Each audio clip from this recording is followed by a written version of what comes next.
Um importante conceito que nós temos no eletromagnetismo, mais ligado à eletricidade, é o conceito de dipolo elétrico. O conceito de dipolo elétrico é essencial para o estudo do campo elétrico.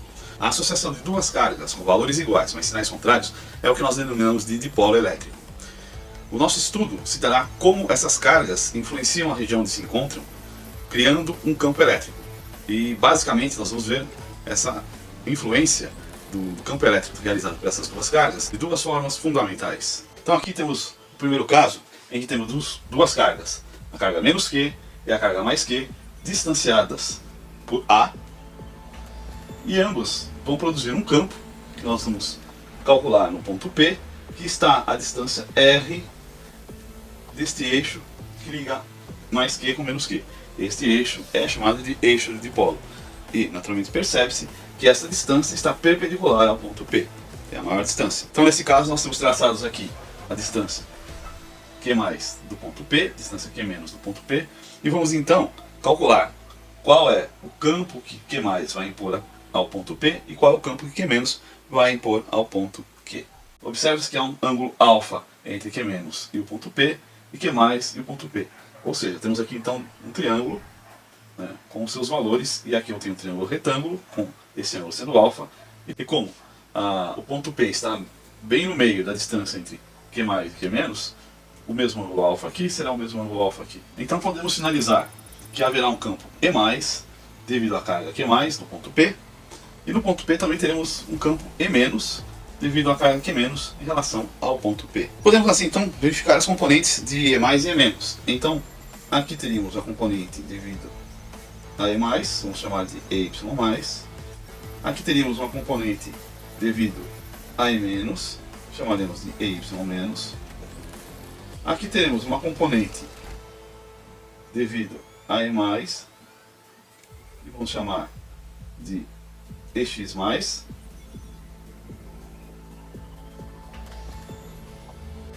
E ainda aqui também podemos dizer que temos a presença do EX menos. Afinal,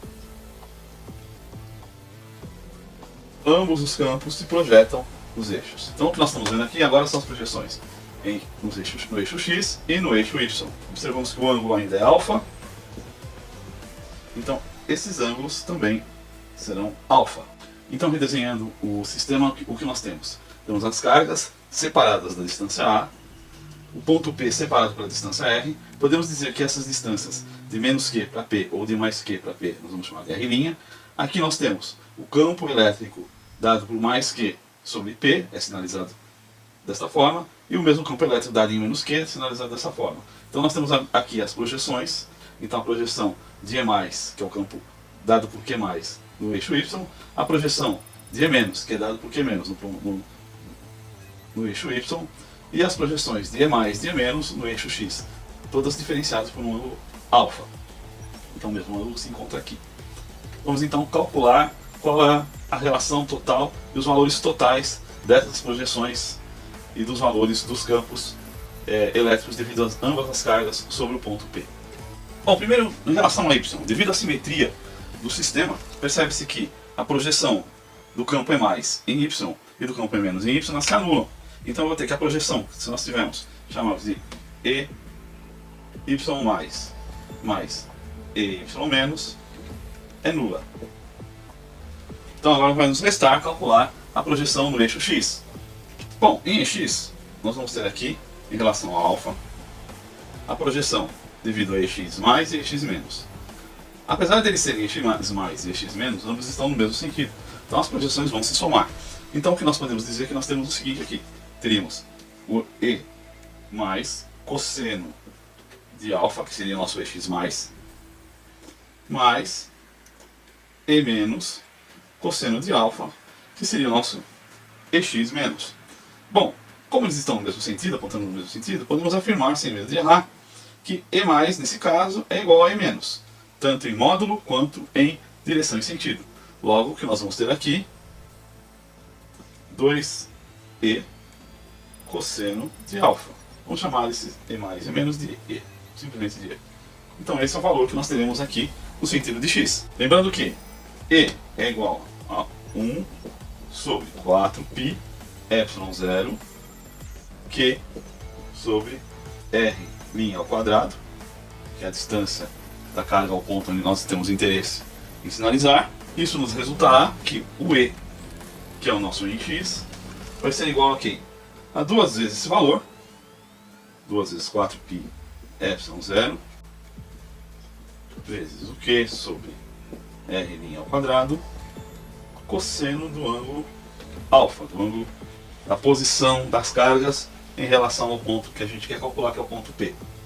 Nós vamos considerar que nós não temos a informação nem de R' e nem de alfa, mas tem essa informação de R, a distância do eixo do dipolo ao ponto, e a própria distância entre as cargas, que é o A. Então, se nós substituirmos aqui o R e o A para descobrirmos o cosseno de alfa, fica como? Então, apenas lembrando o desenho, né, temos a distância entre ambas as cargas, que é dado por a distância R, que é entre o eixo do dipolo e o ponto onde nós queremos calcular o campo.